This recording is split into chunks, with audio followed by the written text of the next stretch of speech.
You gotta remind me, yeah. I'll remind you. All right, we're live. Ladies and gentlemen, I'm here with Extra Pulse X and the Grade 369. We're on PulseChain. We're going to be talking heavily about PulseChain today and PTGC and UFO, the Grays currencies, which are an index of the best assets on PulseChain. And it's the assets that I truly believe everybody coming into PulseChain needs to begin with. If they don't begin with RH cores, begin with PTDC and UFO because they are an index of those core assets and actually have been outperforming them. But that's what this, we're going to be talking mainly about PTDC, UFO, and PulseChain on this stream today. Guys, you doing good? Cool. I'm doing good, guys. I'm glad to be here with y'all. Right on. Yeah, thanks for putting this together, Banana. Extra Pulse X. Thanks for coming on. Absolutely. I did want to bring up before we move on that you just started your own YouTube, right? Extra Pulse X. So make Yes. sure you give a little shout out of what that is to everyone that chimes into this and watches it for the live listeners and then the recorded listeners as well. Yeah. Yeah, cool.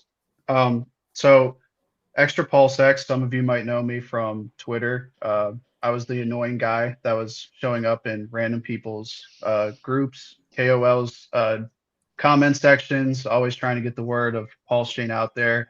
I'm a huge advocate of Pulse X. I personally think that Pulse X is the best core token that RH has, in my opinion.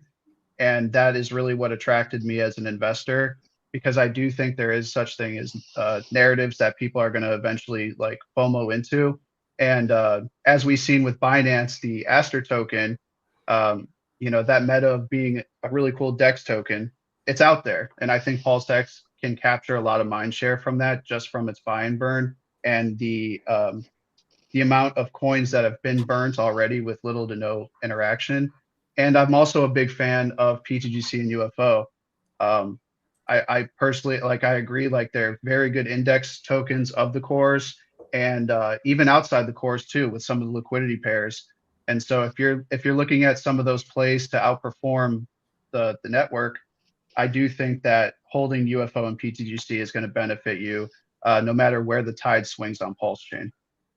Yeah, PTDC has a $500,000 LP with PulseX, and UFO a $1 million LP with PulseX. So yeah, when PulseX rips, the Grays are gonna rip. Mm-hmm.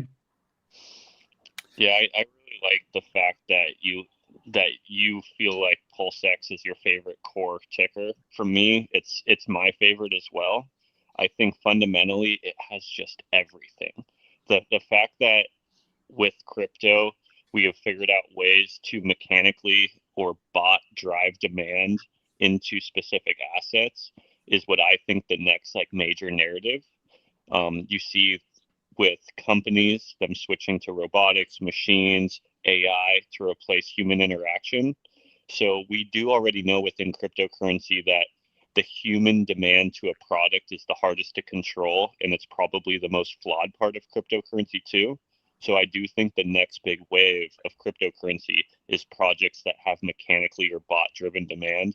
PulseX is, in my opinion, the biggest version of this on PulseChain. It's maybe even one of the biggest versions of this in all throughout crypto. I don't know of a larger buy and burn system than PulseX. Since its genesis, it's bought and burnt over $30 million of PulseX at the bottoms. So just going back to sacrifice price, that's $150 million of buy and burn at the price that everyone sacrificed for, which is just crazy in my opinion. That's $150 million of buy pressure that's technically been added to the system, replacing the humans that could sell in the future with a debt address that can never take profits or anything as time goes on. PulseX is one of the largest assets that I paid attention to as far as the design of PTGC and UFO. I think the buy and burn in the future is going to be what really stands out for most projects. And that was one of my main features within PTDC and UFO. And then we also have the ability with PTDC and UFO to add APY just for holding and staking. So this is another feature I think is important that makes PTDC and UFO, I think, even stand out against PulseX. I hope PulseX in the future has a built-in APY. I think it's a possibility that could be rolled out eventually. But for now, this is one feature within PTDC and UFO. I think that makes us a little different. Not only that we're an index of a lot of the major assets on chain, the RH cores, and some of the major. We lost you for a second, Zen. I thought that was me too. I thought I lost you guys. Thank you, Chakra Vibes, for that super chat. On board a no coiner today. Yeah, I've been thinking about that. Zen, we lost you. You can just jump in and talk whenever you're ready. And then he's going to have to rewind. Now is the time to really not aggressively shill, but like this is the time where kind of retail is poking their heads out to see what's out there. And that plays to our benefit because for the last however many months, there really hasn't been any attraction to retail to get that attention. And a lot of that is because of how much the tokens cost. A lot of it is just, influencers not here to really, shill good stuff. And so I really am bullish for not just PulseChain, but PTGC and UFO as well because of the meta that's there. It's one of the best metas in my opinion. Yeah, people are going to discover PulseChain once we have. I think more the higher the price goes, the more eyeballs we're going to garner. That's just a fact. That's of human nature. I mean, the people that want to speculate the most would buy now, but most people are going to wait until later. Yeah, being realistic, people aren't going to have that same fear of missed opportunity syndrome until probably like a 5 or 10x from now, and that's even just probably within our own community. Just retail could pop in at a 20x, 25x, 50x, whatever it is, and I think right now is a great time if you're really involved in the community, if you really know what you're investing in. This is a good time to have some good DCAs, in my opinion. Yeah. And if you just simply hold the tokens, you're DCAing 24/7 because you're earning reflections. And if you're staked, you're earning even more. And if you're locked, you're depending on lockers to unlock their tokens. But, there are 3 different ways literally to earn in PTDC. And then in UFO, you can earn reflections simply for holding. And then you can LP UFO with an RH ticker to earn PLS, which is the gas token for the network. It's beautiful. I used to always have to buy Pulse because I was aping into, projects here and there. And not since I've had my UFO and LP, I earn PLS every single day. It's been wonderful. By the way, shout out to William. William, he's one of the better community members that we have. He's always consistent. He always, is open to what people say. Yeah, he's a good person. Really like William. Yeah, seen him around. Zen, welcome back. Yeah, sorry guys, I don't know what happened there. I just was kind of talking about how I think PTDC and UFO are unique because they have the built-in APY, so our users can obviously hold a hyper-deflationary asset that deflation comes from just up and down movements of the blockchain, very similar to PulseX as well. But then also we have the ability to pay our holders for remaining in the system. So as time goes on, as prices appreciate, a lot of our holders, I think, might have the ability to earn enough off of passive income because of the asset appreciating to where they don't even have to touch the deflationary asset that they're holding in their wallet. And that would be an amazing milestone, I think, for the grays, for people, let's say that we onboard today with $10,000. If we can get PTDC to do 100x from here, and I would love to do some math on that in a little bit, Banana, using the Moon Math calculator. Okay. But someone coming in with $10,000, if we do 100x from here, now that user that maybe it's a no coiner that we onboarded $10,000 of PTDC or UFO, and now they would be sitting on $1 million. And APY on $10,000, maybe isn't super attractive and you can't live off of.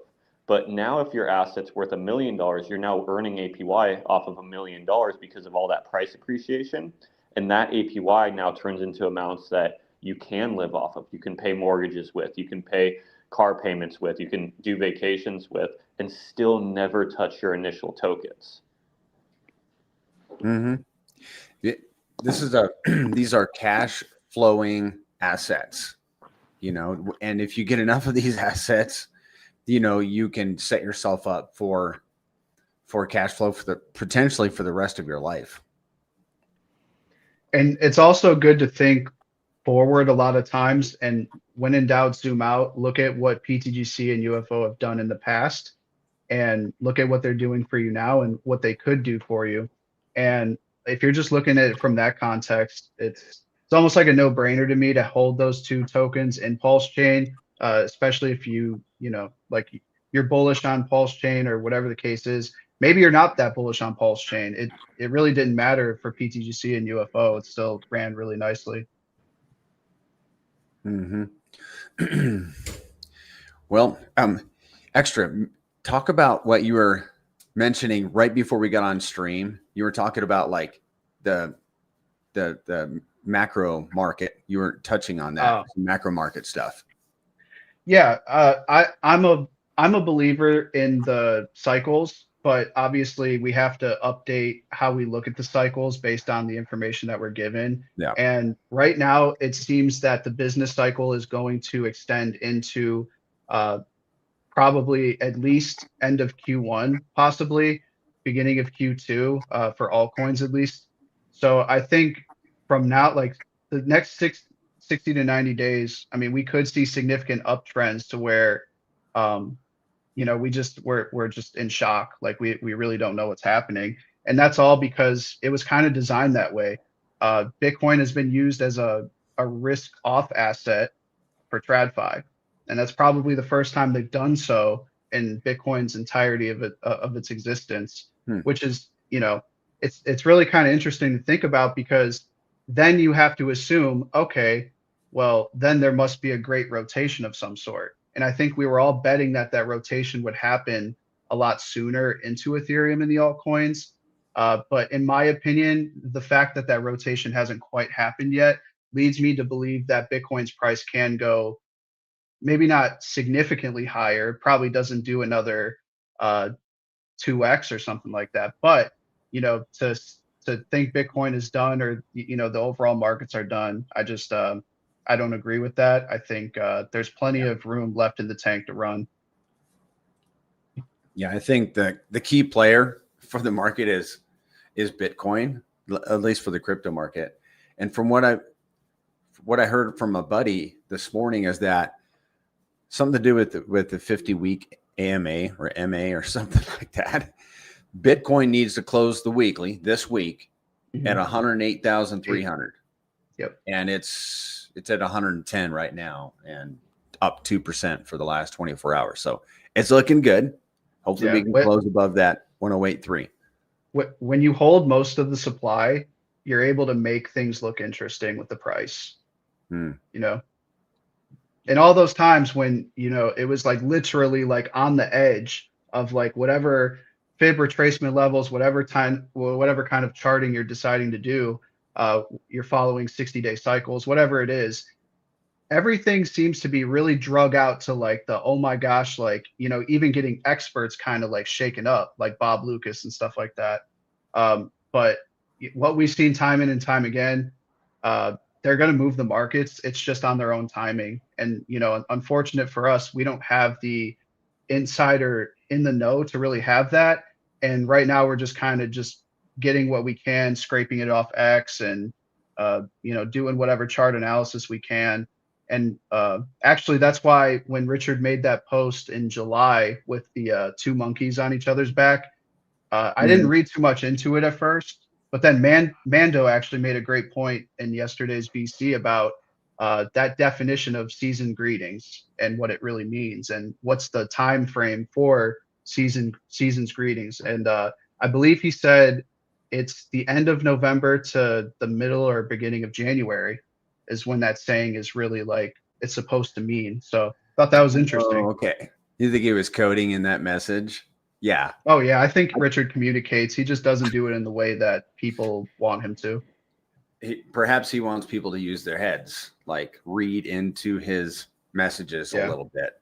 Like, I mean, the 100D chess is not what I mean. Like sometimes people kind of assume too much out of Richard, I think sometimes, and you really have to take some things he says for face value. But then there's other stuff where you do have to read into it a little bit. Yeah. I think he's that personality type that likes to like put little Easter eggs and stuff in his messages. And that's fine. He just if he's having fun with it, we have fun looking for the Easter eggs. I mean, can you blame him? I mean, after the poll and beating the SEC and stuff, it's like you guys, you can't just come on here like you used to. There's just different parameters that are set in place, and he's got to be careful. Mm-hmm. Yeah, he might do some of that, talk in such language to prevent himself from being scrutinized. That's what high-level attorneys are going to tell you. Yeah, he's like can say it without saying it. That's very wise, in my opinion. Mm-hmm. I think it's also important to bring up, why he could be a lot quieter isn't so much protecting what we have here today, but protecting what PulseChain will be in the future, right? If he knows that this is going to be a decentralized promised land for pretty much any person to have actual self-custody of their future, because Ethereum has kind of given that up with centralized stablecoins at this point.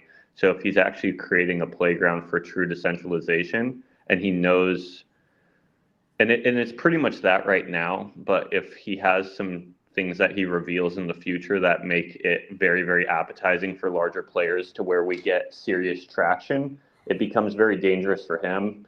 And I think watching what he says now is very important, not so much for what PulseChain is today, right? What PulseChain is today is not really threatening any financial systems that currently exist, but in the future, it could be very, very threatening to a lot of the cryptocurrency market as far as being a better product that is truly decentralized, that the large figures actually don't have their hold on.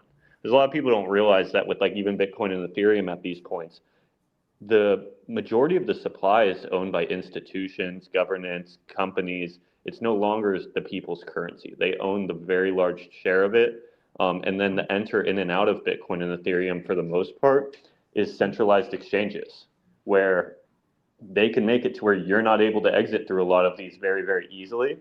So a lot of the reasons cryptocurrency was invented has actually been given up. And I actually do believe Richard created PulseChain to bring it back to the original ethos. And I think that is one of the reasons why he's still being so quiet, because we're kind of like, oh, why aren't you talking about this or that or this or that? Like, we want to know the plan.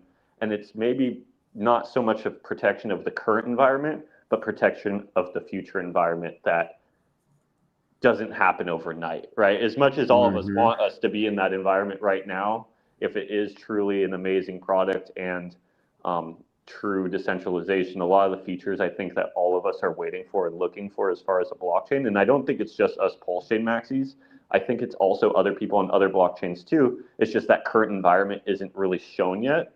But by him being quiet now, I think it is protecting what he has built. Maybe not giving out too many hints because he doesn't want to give out what he has in store, competition and stuff like that. Also, regulation. Maybe he doesn't want laws to be put in before he takes action. Like he wants it already done in code to where you can't really rewind this stuff back. That's one thing that's super interesting about code and like renounced code. PTGC being one of these things, like you can't turn it off once it's created, right? Like as long as PulseChain exists, like PTGC, especially because of the burnt liquidity and the renounced code, like it's a true decentralized store of value. There's no one that can actually control it if a large enough community gets behind it. There's no one that can whitelist a wallet. There's no one that can actually stop the liquidity and like take that away from the community. It's all there. It's burnt in those liquidity pools. Obviously, if PulseX went down, that could be an issue, but I don't see that happening due to how Richard builds PulseChain and PulseX.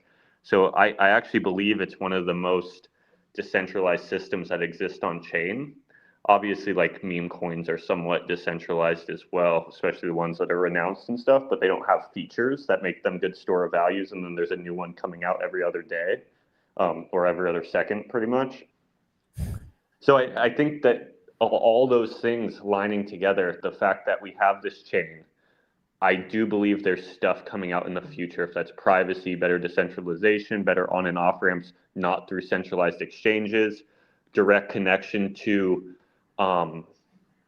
goods and services via payments. Maybe there's a payment service to where we can actually interact with a stable coin specific to this chain, and it's directly linked to being able to make payments via credit card at certain locations to make it to where we don't actually have to go straight into fiat. They can do that once they receive our stable coin. That's on them. I think a lot of these things are on the roadmap for PulseChain, and it's better for him to just not, show his playbook until the play is ran or until the game is won. Yeah, You don't have sports teams walking around with every play they have in their playbook saying, this is what we're going to do in this game, and this is what we're going to do in this game. No, they keep that stuff private until they win the game. You get to see the plays in real time as they're happening and as they're tricking you. Yeah. One of the things I'm excited about is a stable coin, like a true decentralized stable coin. Did you guys hear last night on Watcher Guru? Somebody had their wallet seized, not seized, locked, blacklisted, whatever. He had $23 million worth of USDT frozen in his wallet. It was announced, Watcher Guru. I'm curious to find out, who froze that wallet and why. Was it a government wallet? I have no idea. But I'm like, whoa, there's the reason why we need a decentralized stablecoin. And on PulseChain. We don't care for it to be on some other chain. PulseChain needs to be the first one. Yeah, there's a couple of things that I'm sure when the time is right, it will be rolled out somehow, some way. But it's funny that everyone expects, like what Zen was saying, like people want the roadmap, they want the answers to the test, but it's like, why would you announce the answers to the test on a public platform with not just your community? It's not just like centralized to just who your audience is. These are outsiders as well. And so like you were saying with the whole like football playbook and stuff, exactly right. Like you don't want to announce what your plans are or how, your plan of attack to, win against the competition who hasn't really released anything either. And I would assume that other projects, other networks are gearing up because they could have their season as well, no doubt about it. But I think Richard wants to do it in a way that really stands out and shocks everybody. And you're not going to have that when you keep announcing like, oh, I'm going to do this or oh, this is coming. Like it's just not interesting. And having a roadmap to begin with is a violation of exactly what he was trying to avoid with the SEC, but they were trying to get him on. Yeah, I think it'd be naive of us to think that the competition isn't studying what we're doing and wanting to see what we do prior. Like the best thing for them would be for us to tell them what our plan is. This is a very competitive space. Every blockchain is pretty much competing for network share, mind share, and if that is truly the case, I think there is enough pie for multiple blockchains to win and multiple projects to win. Financial sector in general is absolutely massive, and blockchain has very, very much not even tapped into a little bit of it at all. And that's why I'm super bullish on blockchain as a whole, like the financial sector, store of value sector, transaction sector, all under finance is absolutely massive. And it's proven, I think blockchain is probably better than everything that exists to date. So, and we've yet to tap into pretty much none of it.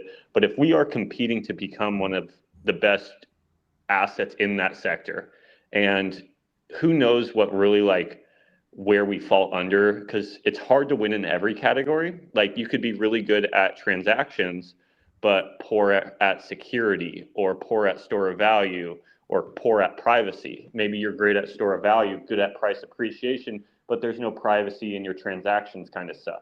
I think Bitcoin's a pretty good example of it. Has the most price appreciation out of any crypto asset that exists, I think maybe besides like meme token that they start at barely little that they pump up just for the fun of it, but not that good as a transactional currency at all. It sometimes takes hours to make stuff happen. So, I think PulseChain hits a lot of the things people are looking for. It has the ability for price appreciation, could be a great store of value in the future. Right now, not so much because price has been going down, but great entry point. And then you have true decentralization. I do believe we'll have some privacy in the future. It seems like that's on the roadmap, not being told, but it seems like that. So I think that we will maybe not be the number one of a certain category, but we'll probably be very high up there in all the categories, is what it seems like PulseChain is going to be to me, which is, and then maybe we excel in a specific one. Richard's known to excel in the price appreciation side. I think everyone would be pretty stoked on that. That's a large reason why I think a lot of people even get into crypto, is for the appreciation of price. Like, a lot of people, I don't think, care about the security side of it. A lot of people don't care about the privacy side of it. They should care about those things, but we know that's not why they're here. Yep, they're here for number go up. Yeah. That's what attracted probably all of us to crypto. Yeah. And I do, like, touching on what you said, I do think PulseChain is one of those networks that may not have like a number one spot on a certain category of what you're looking for with crypto. As long as you're hovering in like that top 5 or 10 amongst all things that, if you're in cryptocurrency you like and you want to participate in, I think that's good enough in itself for first cycle layer 1. 100%. You know what I mean? Like, there's cheeseburger restaurants all throughout the nation, and there's multiple that are busy, and some of them don't have better cheeseburgers than the other. You know what I mean? Some of them have better fries. Some of them have better milkshakes. They have a bunch of things all under one building, but they all seem pretty busy, besides the dying ones. So I definitely think, for the whole world, that's the cool thing about cryptocurrency. It's not just a city, it's not just a town, it's not just a block. It's the whole world can actually access it. So there's definitely enough room for multiple to succeed. You just kind of have enough, you have to have enough product market fit. And I think that goes for tokens as well. Mm-hmm.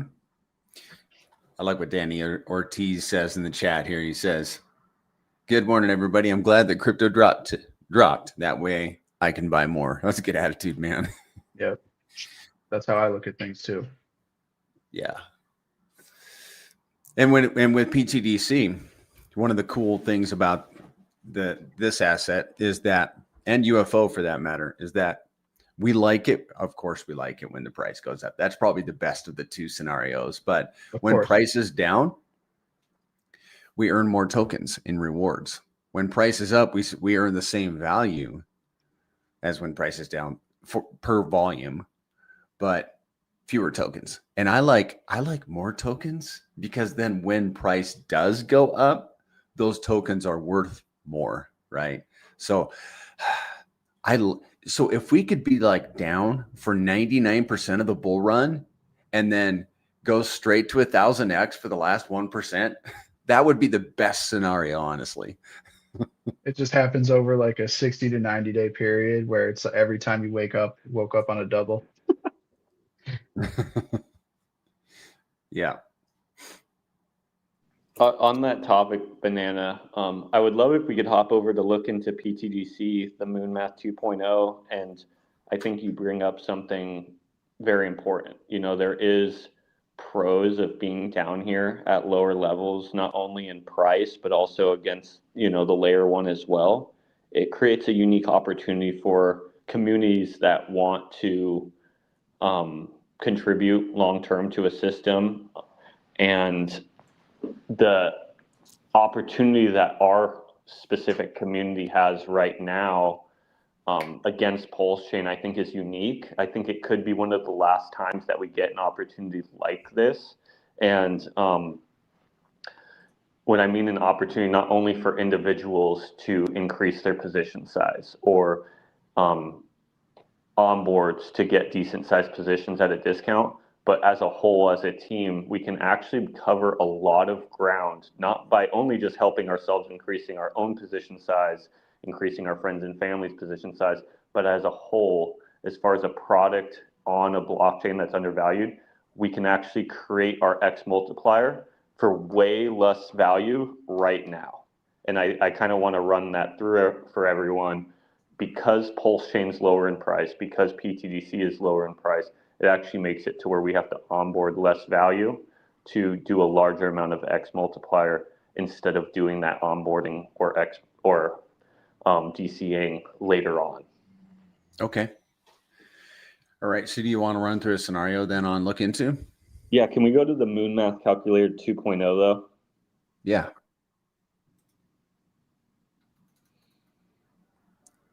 You want to do PTDC? Yeah, let's start with PTDC. I want to do PulseChain just for fun too. Yeah. But Okay. if you scroll down, it'll tell you how much liquidity that PTDC has in general. Keep going. There should be a total. I think that box that's highlighted. Total. Oh yeah. Total across all pairs is 4.5 million. Okay. Yeah. So this is what I want to bring up. Against, most other tickers on chain, this is a decent amount of liquidity. But for us, this is actually quite small. I think at our all-time highs, we're around 20 million liquidity for PTGC. And the reason this is down right now isn't because any liquidity has been pulled. We've actually been adding throughout this entire bottom. Every single transaction with PTGC adds to that main PLS pair. So we're actually increasing the PLP tokens, but the liquidity backing the asset is currently down. And this is because our prices came down a little bit, but it's also because the assets that we're bonded to have came down as well. So PulseChain's down, PulseX is down, Hex is down,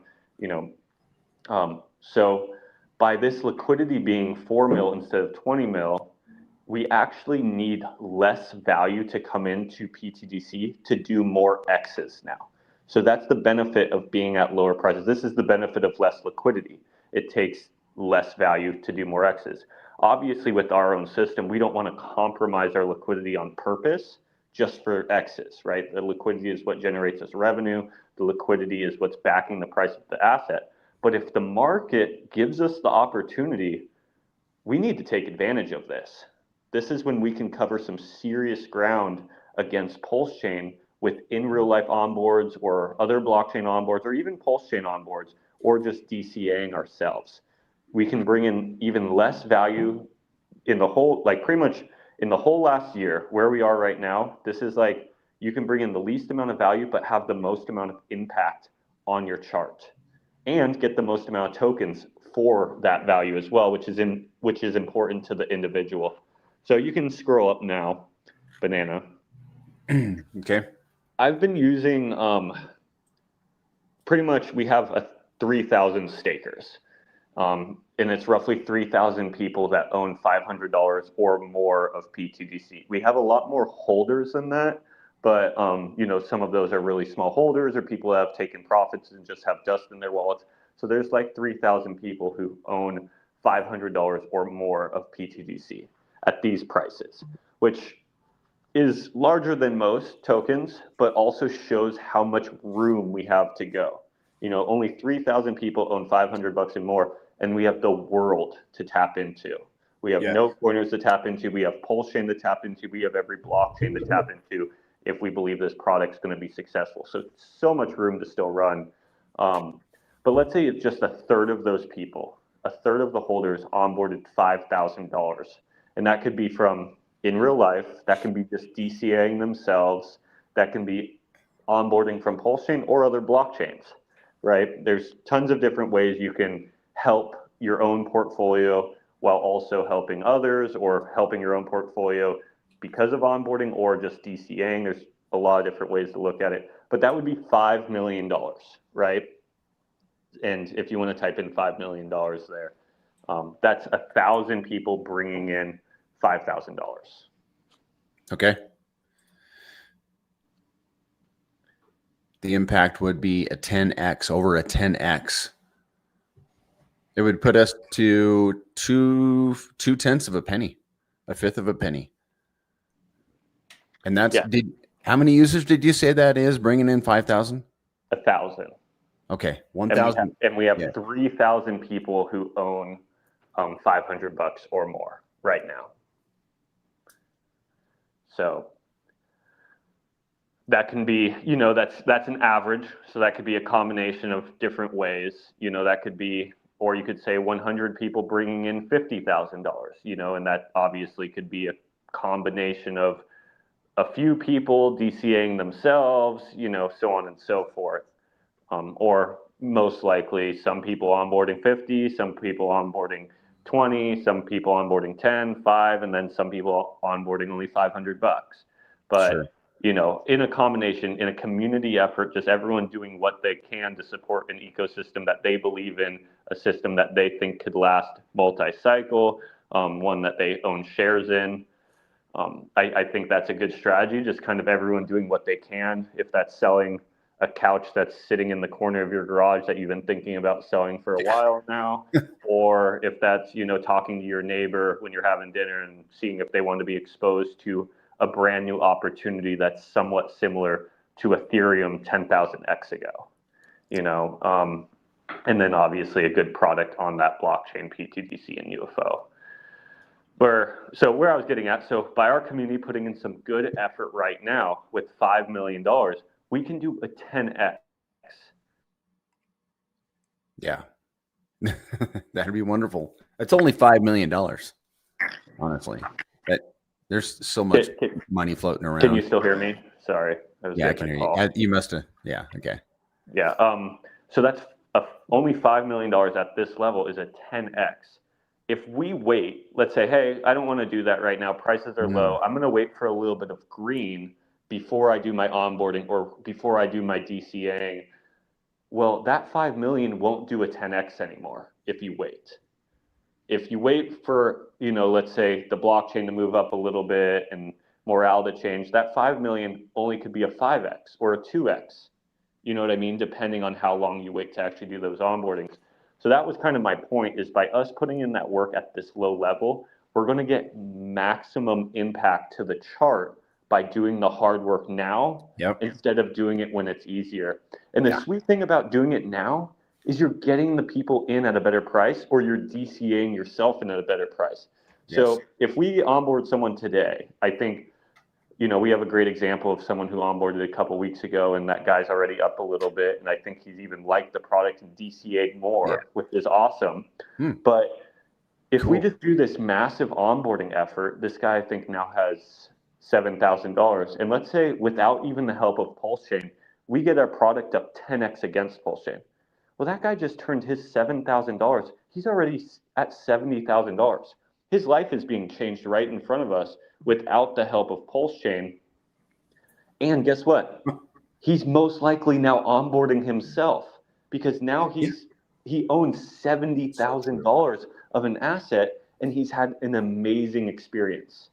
So if we're wanting to create an amazing environment for our own community, it is partially up to us.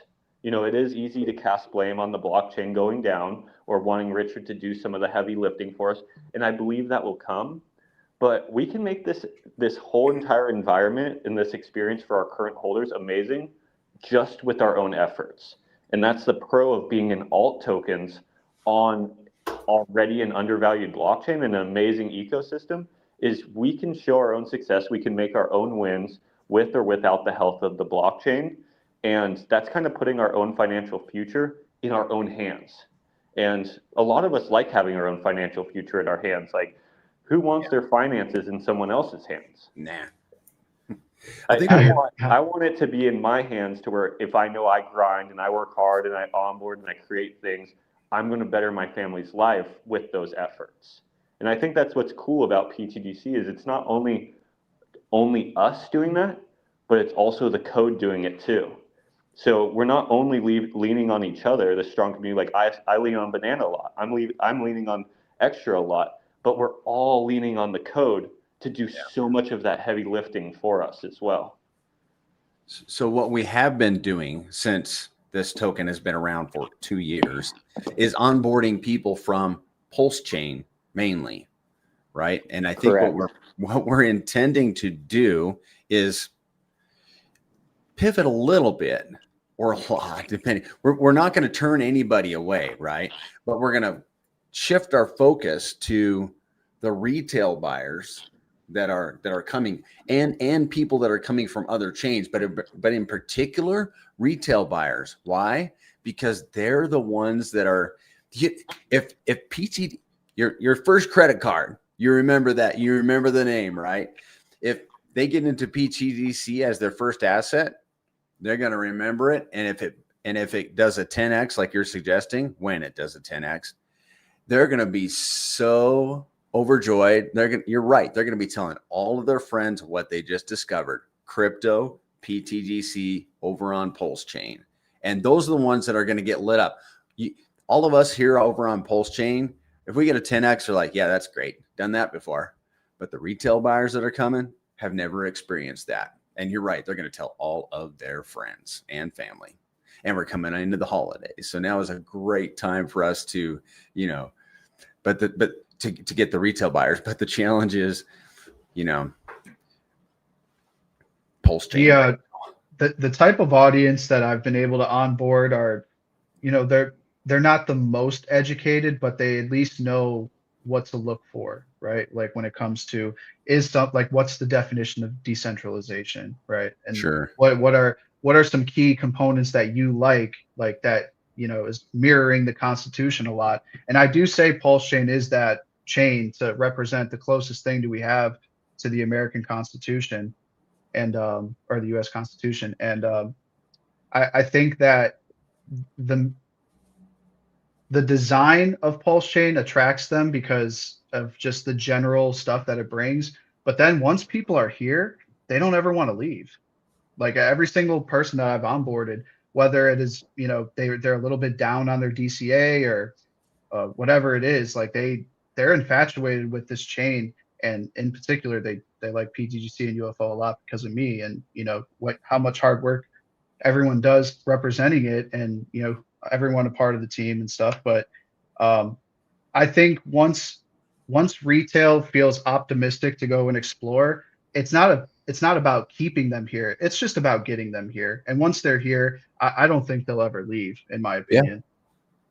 Yep. If you have any business, if you look at it like a business or a service or a product, if you believe your service and your product is an amazing experience or an amazing product, it's not hard for them to keep using the product or keep wanting the service. It's hard to get them exposed to it for the first time, right?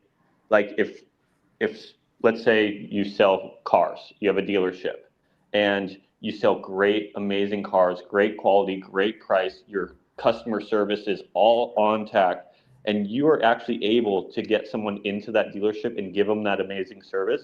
And guess what? A year later, their car is still running great. They still feel amazing about the price. They loved the service, APYs or your interest rate was great. Like everything was just beyond top. They're going back. And then guess what? Their buddy wants a car too. They're referring you to that place as well. So I think as far as like community and what we offer as far as a product goes, we have all that stuff covered. We just need to keep bringing people into the door to exposing them to that amazing service and that amazing product. And the cool thing about this is as we keep doing that, the product gets better. Every time we do another onboard, the people we onboarded previously, their product becomes better and better and better and better, which then increases the chances of them referring someone. And then that product becomes better.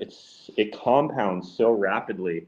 And that's why you've seen every time PulseChain has started to move up and every time the onboarding picks up, it all just starts coming in amplification. Banana was making the comment, like, where do we spend a lot of our effort? It's on PulseChain. When have we tapped into other blockchains and onboarded from other blockchains? It's when price is moving up. When price is moving up, it does become easier to attract these other blockchains and bring them in. But it would have been better to get them in before the price moved up, is the truth. Yep. And that is the hardest sell to people, especially when they're completely newbies, new onboards. They don't quite understand the the rhythm that we have in cryptocurrency is like we as investors we have to train ourselves, especially in Pulse Chain, to look at the brighter side of a red candle, which means that you could just get a better entry. And you know, who knows, maybe you don't have to sit through as many X's as some others to, you know, reap the profits that you want too.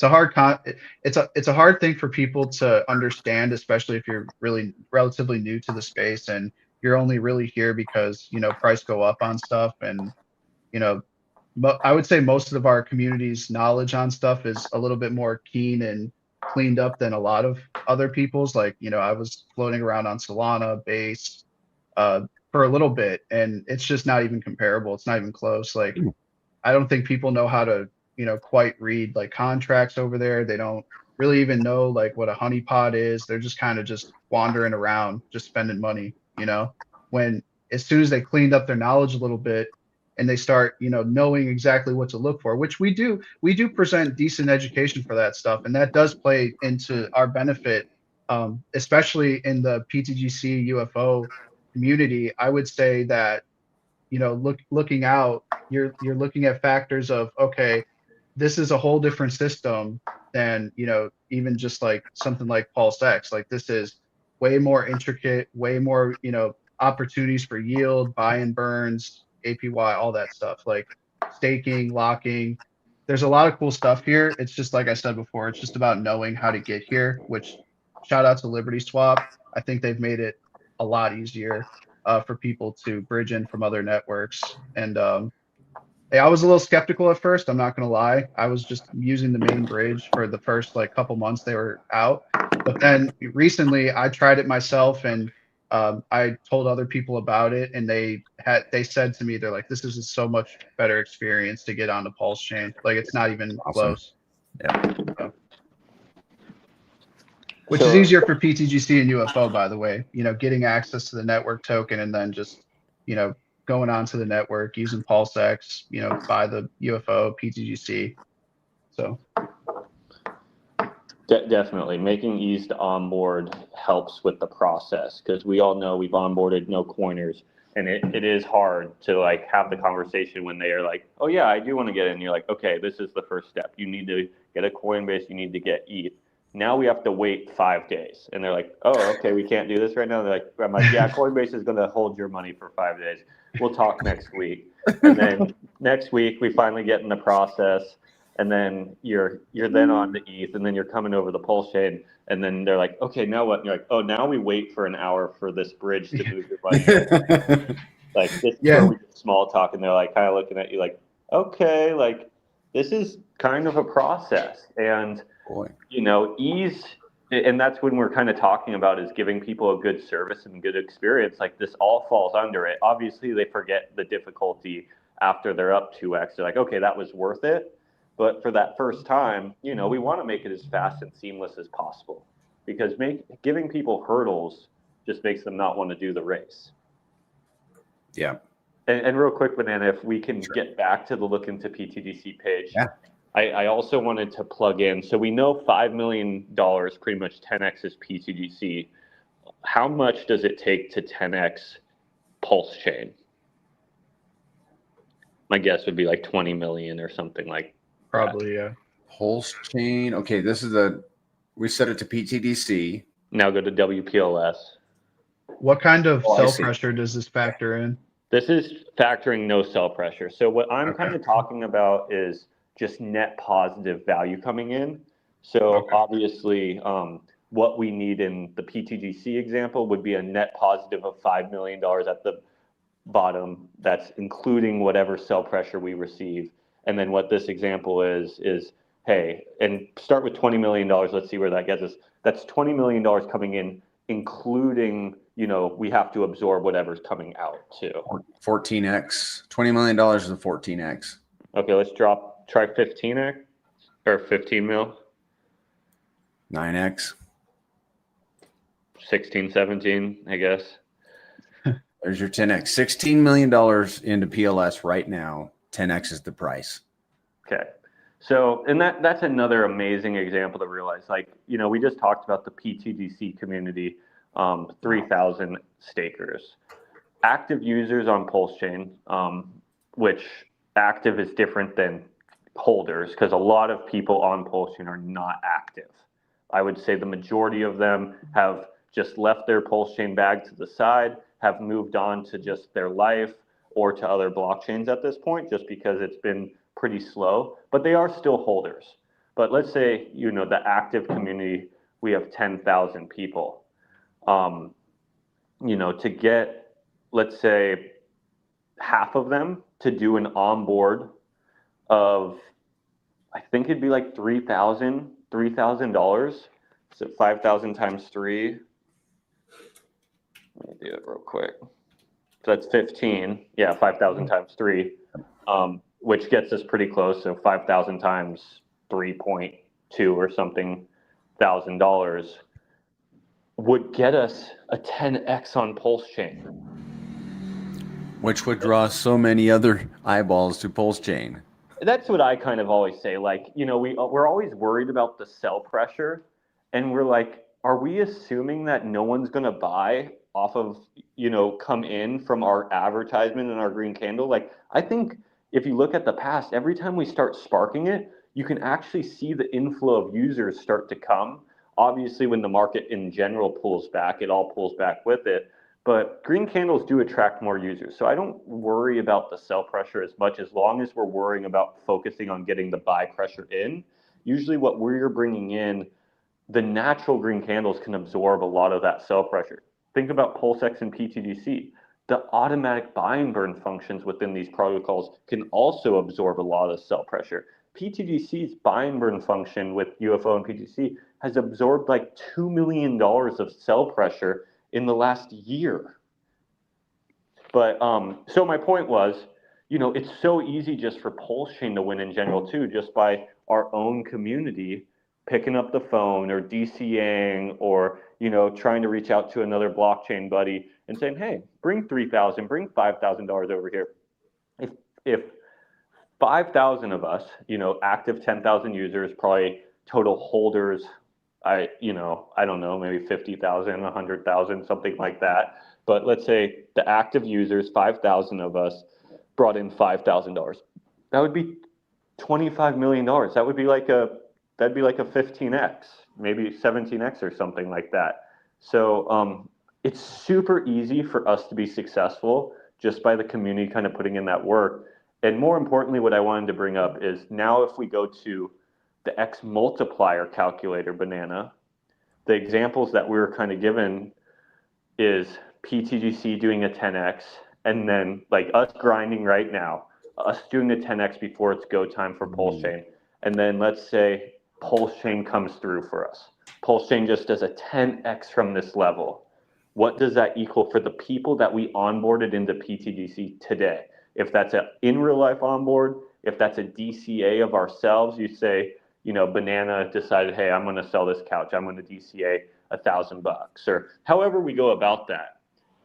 It's 100x for PTGC holders. 2-cent PTGC.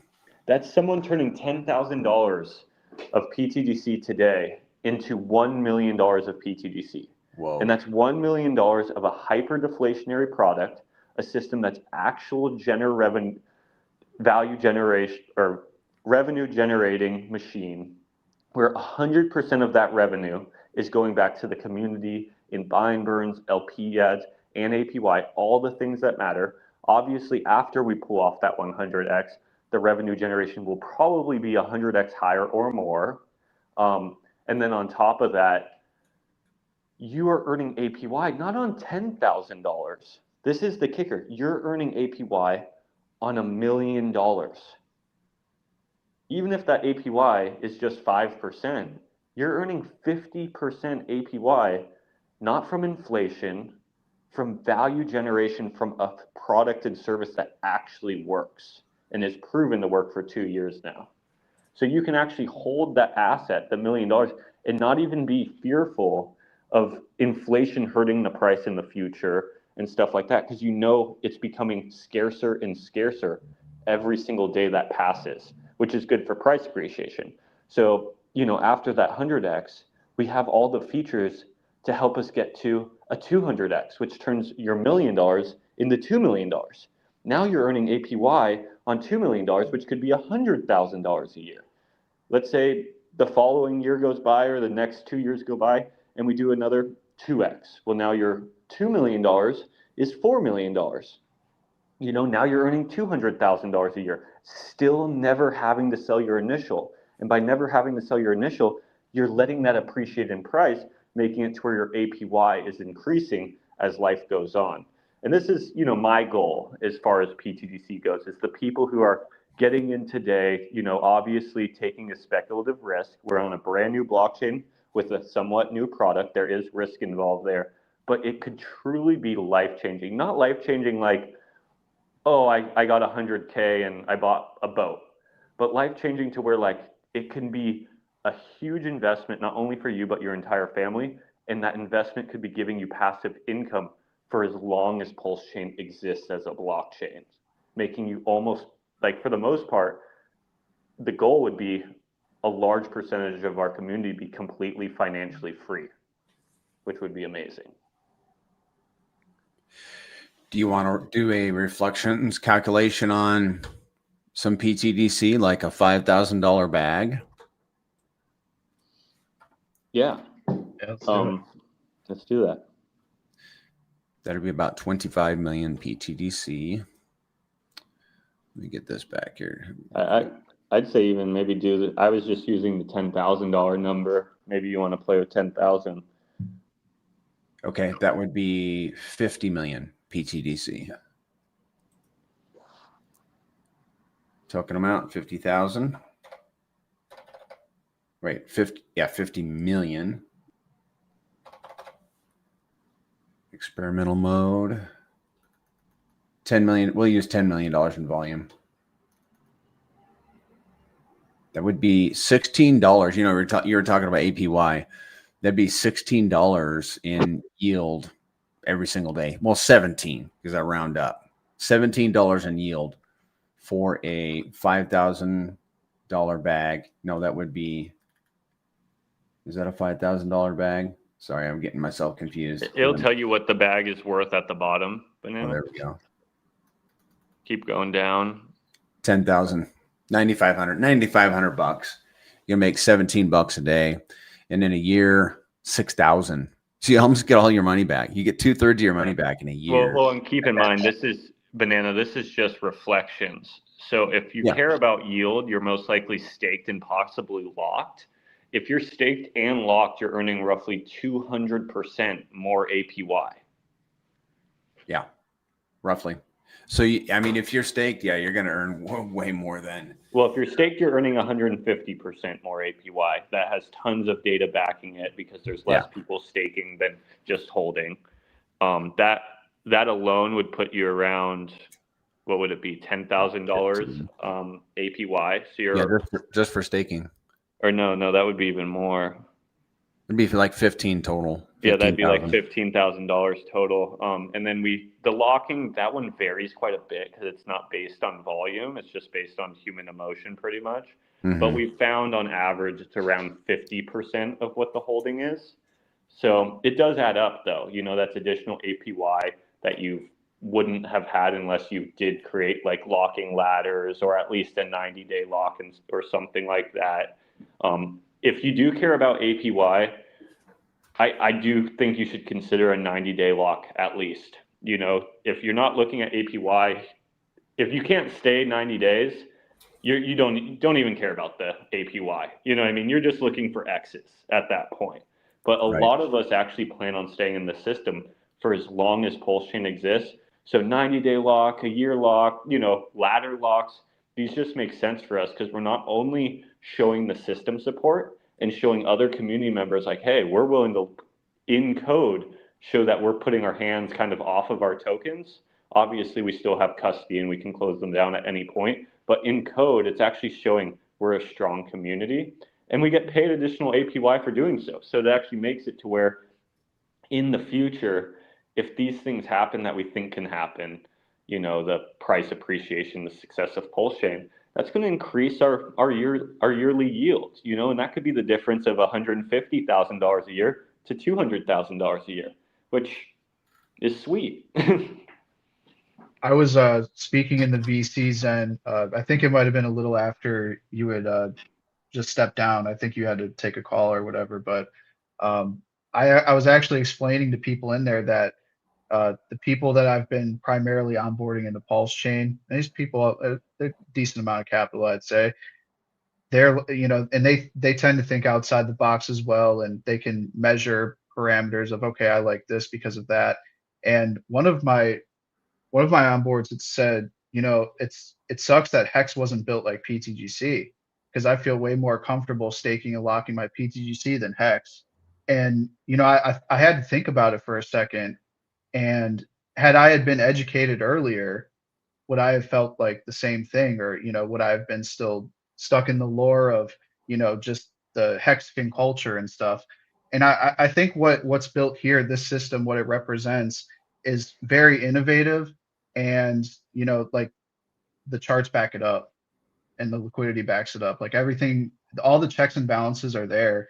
And that is like a hard realization, I think, for some hexagons is like, like, yeah, that was great. Hex is great, no doubt about it. It'll perform well, and the staking feature is innovative. And I still think Richard should deserve a lot of credit for that. But this system and the way it's designed and catered to more of a scarcity approach rather than inflating, in my opinion, it's a little bit better. So kudos for that. And a lot of I my think onboards think that Richard, too. I honestly think Richard even adjusted his worldview on the scarcity aspect of cryptocurrency as well. He used to think that inflation wasn't as impactful to the chart as it is, in my opinion. He's made even comments that the most amount of price appreciation that Bitcoin has had is when it's been the most inflationary. And I get what he's saying, but I also don't completely agree with that context because it starts from such a low price. Obviously, price appreciation is easier when things are brand new compared to as they get older. But I personally think he's completely adjusted his worldview on this, and he understands that scarcity is the most important for cryptocurrency because the main use case of cryptocurrency is store of value, the price appreciation of these assets. And if you can have APY built into it, that's awesome because then users don't actually need to sell their investment to utilize that investment in ways they even invested in the first place, right? People make investments to be financially free in the future, right? Or they would just spend the money right when they get it and enjoy their life in present time. But they're delaying gratification to future in the future have a better life that has more freedom. And if inflation is giving you more tokens, but it's killing the price chart, that it's not working in the right direction. I think Richard even said when he was on that tweet storm, the reason the APY was dropped on Hex is because the people were just doing rolling Hex stakes and just selling all of that APY just right into the chart. And people don't realize that everything in crypto is so fractionally backed. So if you have a 10% inflation to any product, but the product is only backed by 5 to 10% of the liquidity of the market cap, that's set up for price going down. That is literally set up for disaster. And that's where it kind of flips on itself of being so powerful when you have a buy and burn going on. In the last 2 years, PulseX has bought and burnt, like we talked about, $30 million of the product, right? $30 million at this level isn't being shown on the chart, but it's a huge impact on the scarcity and what I think will be the future sell-off on PulseX. I think it's going to be very, very minimal. Once things start moving up, that entire 8% can never hit the market again. And it's actual value that's going to remain in the already existing liquidity pools. I just think it's a superior system. And I'm not saying PTGC and UFO is a superior system to Hex. I think they're two separate products, just like the analogy of, you go into a restaurant and there's cheeseburgers, there's, chicken sandwiches, there's French fries. You can enjoy all those foods. And those foods can be absolutely delicious and awesome. They just have a few different tweaks to them. One has a chicken patty in it instead of a meat patty. It's just a different product for different use cases. I think Hex will still be really, really successful. I think a lot of its success is because Richard knows what he's doing as far as the product and how he's running things and promoting, and it's trustless. But I do believe he believes scarcity is better than higher APYs at this point, because scarcity drives price upwards. Yeah. And upwards price, people being in profits, is more important than paying people high APYs. Yep. I like what somebody said that joined our community last winter. He said, you don't often hear of somebody that bought a mansion with their APY, but I like APY. Don't get me wrong. I like both price appreciation. So price appreciation to buy the mansion, APY to pay all the maintenance on the mansion. Yeah, and with PTDC and UFO, you don't have to only care about APY, right? Like, you can care about both. Like, maybe there's a portion of your bag that is for the price appreciation side of it, and you're like, hey, I'm gonna take this out and I'm gonna, like Banana said, buy a mansion.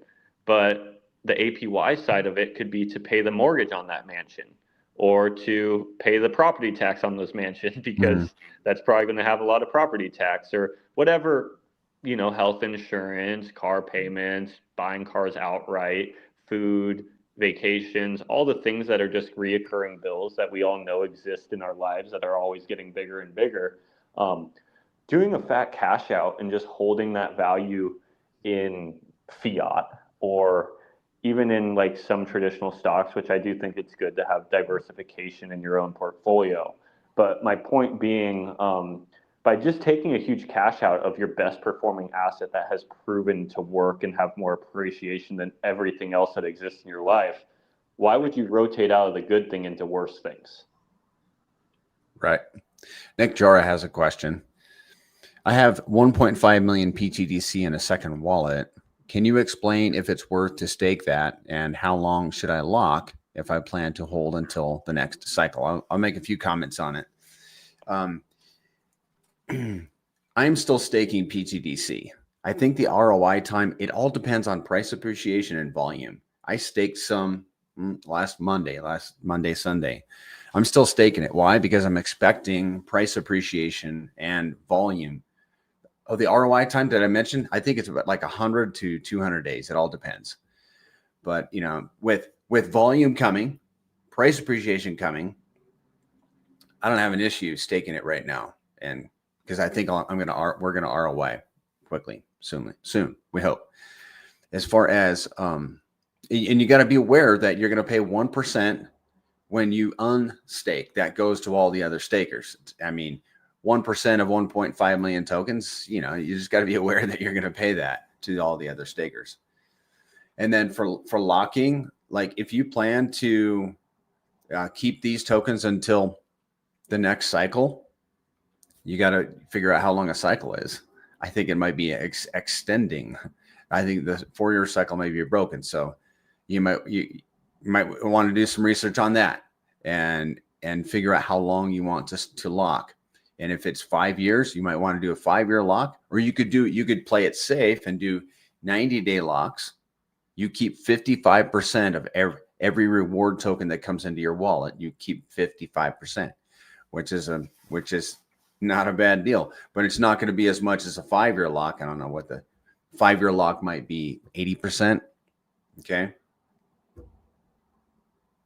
Yeah. Yeah, I think it's worth just bringing up, if, like you said, the pretty much ROI time for a stake is roughly 100 to 200 days, depending on volume. So if you are planning on, relying on the APY, if you don't plan on taking the initial out for, a year or something like that, or maybe you never plan on taking the initial out and you are looking at APY, or next cycle is when you're planning on tapping that, it does make sense to stake, possibly lock as well. And, you could even do a shorter term lock, like the 90-day, like Banana said. But one thing I also want to point out, which has been proven to be very effective as far as stakes and locks go, is it's been a huge protection against when people's assets and wallets get compromised. I've seen probably 5 times now community members get their wallets compromised by just doing something they shouldn't be doing. Every asset from their entire wallet being drained by the time they can revoke whatever they connected to, besides their PTGC. It's a protection layer that actually protects your PTGC against thieves, pretty much. I think we call them thieves. And obviously they can get at it if they spend enough time. I like to compare it to having a safe in your house, right? Burglars can come into your house and obviously get into your safe or get your safe out, but it takes that extra effort that is actually really, really good. People don't take their most valuable items and just put it on their counter. They do have it usually behind some sort of a safe to create that special protection layer. And the PTGC contract actually has acted as a protection layer for our own community members multiple times. So that's another big reason I think staking is cool, is it's kind of like, you know, taking something that's valuable to you and putting it within a safe. Obviously, people that break into your house can get at that safe, but having that extra protection layer has been proven to save a bunch of people to date. Yes.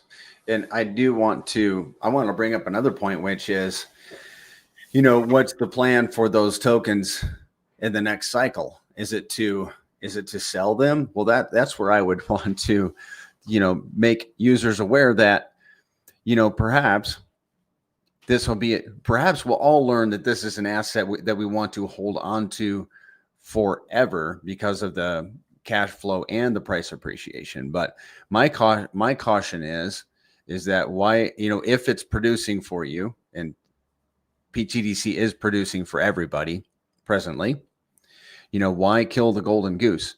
You know, perhaps take a little bit of profit from that principle if you need to do that, if it would change your life. But, you know, just a word of caution about killing the golden goose. If you can build your life around the yield that the goose produces, and then you never have to kill the goose, because once the goose is gone, so is the whatever it was producing, right? And then there is a difference. I'll let you jump in a second. There's a difference, Nick, there's staking, like the term you use, and that's where you stake the tokens. They remain in your wallet, by the way. You can see them. But then there's also locking. Staking is the first step. Locking is the second. Tokens have to be staked in order to lock. And you are not paying 5% every time you do a 90-day lock. I mean, you don't pay anything for a 90-day lock. You just got to stake the tokens, then you can lock them. What were you going to say?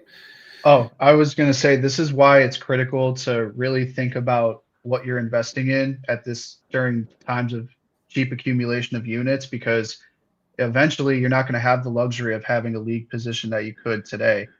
And those do matter. I think of cryptocurrency as like how I would play a video game, and like what positioning would I like to be in? What are my league? What's my league like? How far on the pendulum or how far down am I? And so I think this was a really great cycle. All you really had to do was accumulate, in my opinion. And I think this network in itself is so young that it probably in no time, maybe next cycle, the floor isn't as far down as people think. And then you're kind of stuck trying to chase back your bags. Yeah. When, you know, the whole time you could have just been DCAing lower, you know, getting as much units as you can. That way, when you do want to take profits, you're not completely exiting whatever league position you want to maintain for the futures to come, because a lot of that league positioning gets spread out very thinly as time goes on. The tokens that people are holding today most likely will not hold them next cycle and the cycle after, and all of that will get spread out and distributed a lot more thin. So to the point where you could be looking next cycle, and someone who achieves, you know, oh, I got my first million PTGC. Who knows? Maybe it took them 10 grand to get there, right? So like now, look at where, you know, what does a million PTGC cost? You know, like those are things you have to think about moving forward, especially if you want to take, or if you still want positioning inside of cryptocurrency and whatever bags you hold. Yeah, I made a post showing some of those positions today, and I can bring it up real quick just because we're on topic. Right now with PTGC, there is 112 people that own $50,000 worth or more. There's 592 people that own 5,000 bucks or more, and there's 2,217 people that own 500 bucks or more. So let's just go to the $5,000 position. If you get $5,000 of PTGC today, you are part of a group of only 592 people, which is pretty cool. And that's, obviously taking advantage of the discounts that we have right in front of us right now.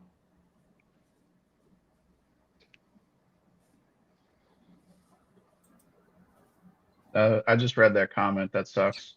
Sorry to hear that. Sorry about that. Manitowoc got rugged, had to start all over, but still grateful to be here. Yeah, at the bottom of the cycle. That's awesome.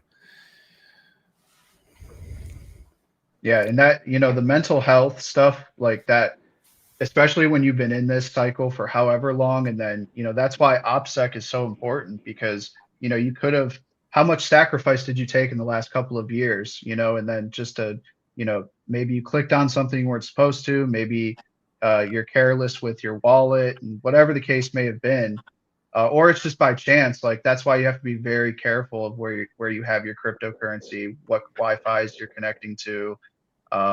Make sure that you are, just proceeding with caution, because that will happen to people. And, I could only imagine, I've been drained a couple of times on smaller wallets, like hot wallets and stuff, but yeah, no, that feeling is not good, especially if you had a majority of your bags in there like that, could only imagine.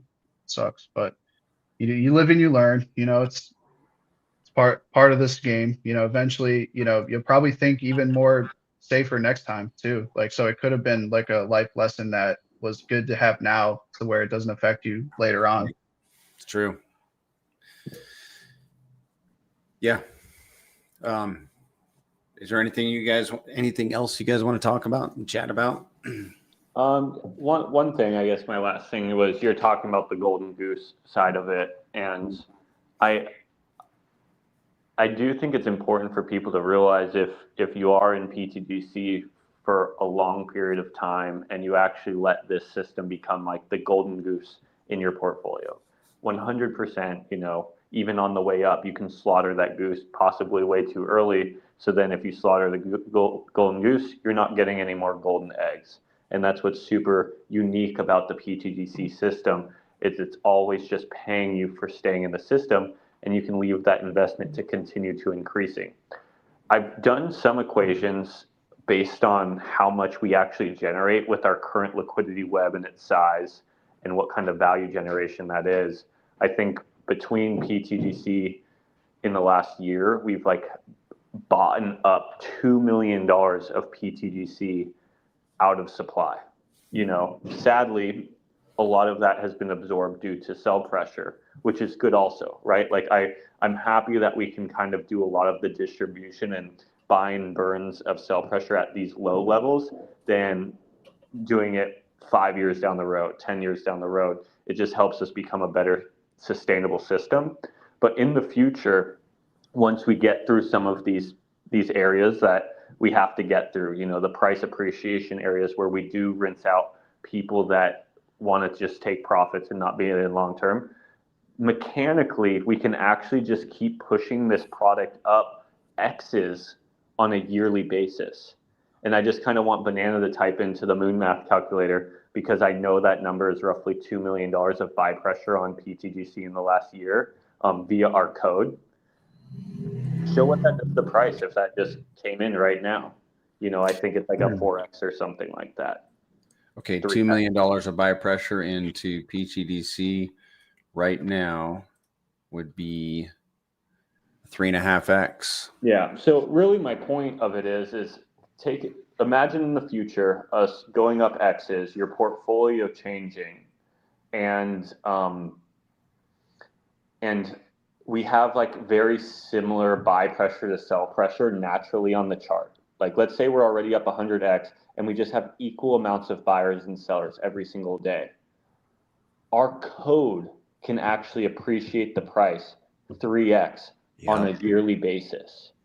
and you're being paid APY in that asset. So my example would be, let's say you have $10,000 in today, and with the combination of our hard work, we talked about us doing a 10x and then PulseChain doing a 10x. Let's say your portfolio, in any which way, if PulseChain pulls a little bit more weight or PTGC pulls a weight, you're now sitting on a portfolio by the end of this cycle around, let's say, $1 million. Mechanically, if we have even amounts of buys and sells, if our community keeps onboarding due to the specific store value system, that $1 million can actually just mechanically be pushed up, to 2 million, 3 million that following year. And then again, our liquidity would be larger, the volume generation could grow. The following year after that, it does start to multiply. So now if you do another 3x on 3 million, next thing you know, 2 to 3 years later, you're now sitting on 9 to 10 million, right? This is the power of delaying gratification and not killing that golden goose. And it doesn't take a lot of X's. Once you do that initial 100, if you actually are in the right product, just stay in it. If you actually believe it can do those next few X's, right? Getting your portfolio from 1 million to 10 million, or even 10 million to 20 million, and mechanically, I think we have the features once we get to those levels to keep those sustainable growth levels increasing, even if we're not onboarding a crazy amount of new value, like because there's sell pressure at the same time. Like that's what people are worried about. Like, oh, if there's an even amount of buyers and sellers, and I'm already up this, like, why would I just stay in the system? Well, it's like, well, look at Bitcoin. The people who took advantage of the speculation of Ethereum or Bitcoin, take in mind they're not getting APY for just holding, but let's just pretend price appreciation. If they rode Ethereum from $10 to $1,000, which is also 100x, this is an easy example, they could be sitting on $1 million. If they put $10,000 into Ethereum at $10, now they have $1 million. They could obviously just take that $1 million and go and buy a house cash, or, just spend it. You can spend that $1 million pretty quick. But if that user decided to stay for one more cycle, that $1 million turned into $5 million. And obviously this cycle hasn't fully played out yet. The cool thing is, if we can create a similar story with PTGC, which is possible and is my goal, that same story, as we get to those higher levels, the people who actually remain in the system are being paid to be remaining in the system. And they don't have to worry about inflation being sold on their head. It's hyper deflationary as well, which should make the growth even more sustainable as a lot of the other assets that we can compare to, like Bitcoin and Ethereum. Obviously those are layer ones, but they're great examples because everyone can actually do the experiment in their head. If they got in early and they hold, their life would be changed.